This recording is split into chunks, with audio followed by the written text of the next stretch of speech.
কিচেনে সবাইকে স্বাগত। আজকে চলে এসেছি আরেকটা রেসিপি নিয়ে। এখানে কিছু চিংড়ি মাছ নিয়েছি, আর এখানে আমি ম্যারিনেট করেও রেখেছি। আর এখানে আমি কড়াই বসিয়ে দিয়ে তেল দিয়ে দিলাম কিছুটা পেঁয়াজ কুচি। এবারে দিয়ে দেবো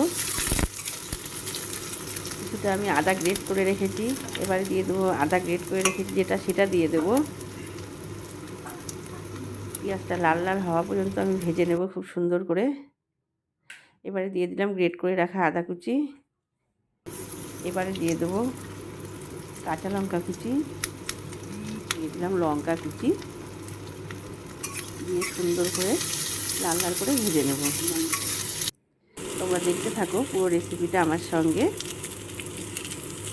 এবারে দিয়ে দিলাম একটু চিংড়ি মাছের কুচি দিয়ে দিলাম এর মধ্যে। এবারে আমি দিয়ে দেব একটু রসুন লঙ্কার পেস্ট দিয়ে দিলাম।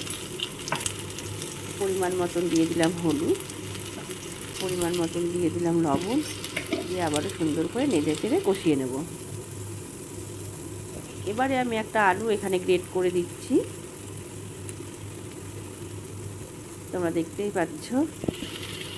তারপরে দিয়ে দিচ্ছি একটা ডিম, সেটাও গ্রেট করে দিয়ে দিচ্ছি এর মধ্যে। দিয়ে সুন্দর করে নেড়ে চেড়ে আবারও কষিয়ে নেব এটাকে। এবারে দিয়ে দেবো কিছুটা টমেটো কুচি। এবারে দেখো, তোমরা দেখতেই পাচ্ছ খুব সুন্দর একটা কষানো হয়ে গেছে।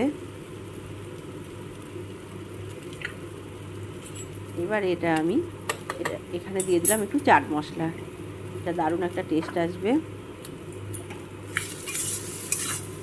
এবার এটা হয়ে গেছে, এটা আমি আবার ঠান্ডা করার জন্য মিনিট 5 রেখে দেবো। এবারে আমি একটা ব্যাটার করে নিচ্ছি। এখানে আমি 2 চামচ কর্নফ্লাওয়ার নিয়ে নিচ্ছি।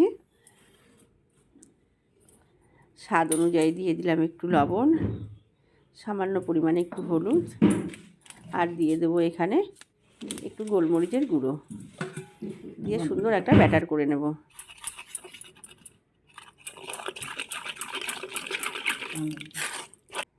এবারে দেখো ব্যাটারটা আমার হয়ে গেছে। এবারে আমি দেখো ডবল কোট করে নিয়ে আমি তেলে এবারে ভেজে উঠাবো চিংড়ি মাছের চপ। এখানে দেখো রেডি করে নিয়েছি, ডবল কোট করে নিয়েছি আমি। এবারে আমি কড়াই বসিয়ে দিয়েছি,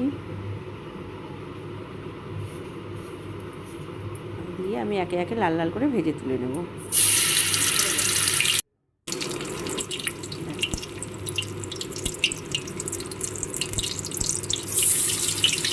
করে দুটো দুটো করে আমি ভেজে নেবো, যেহেতু আমার চিংড়ি মাছগুলো বড়ো, তাই চপগুলো একটু বড় বড় হয়েছে।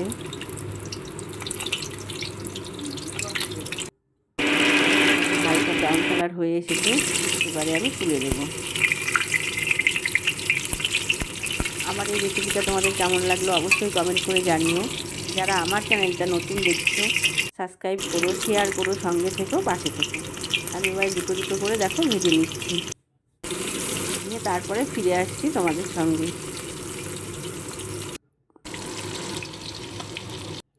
এবারে দেখো আমার সবগুলো ভাজা হয়ে গেছে। এবারে আমি সন্ধ্যেবেলা গরম গরম পরিবেশন করছি। দেখো গরম গরম পরিবেশন করছি।